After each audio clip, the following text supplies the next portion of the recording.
tishini tekis bo'lishligicha so'raylar. Mana misol uchun, balki ko'pchiliginglar keyingi inshaalloh Ramazonda bitta o'zinglar bo'lmasizlar.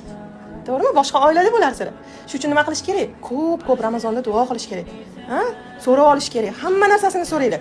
Masalan, sizni urishganda qanaqa gapirishidan tortib, tishini tekis bo'lishligicha so'raylar. Nima sizlardan ketadimi? Kamayib qoladimi? Nima bo'ladi? Hamma narsasini so'raylar. Qarindoshlar ana biladi. Qarindoshlarigacha so'rash kerak. Yomon hid kelmasin, og'zidan, o'zidan. Kamda, cho'milmaganimga 100 yil bo'ldi. Nozik narsa, lekin juda qo'rqinchli narsa.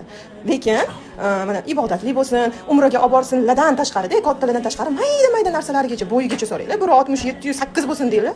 Inshaalloh shunaqa bo'lganida keyin mana eslab qo'yasizlar. Kelishdiga duo qilib olish kerak. Hamma narsasini so'rash kerak.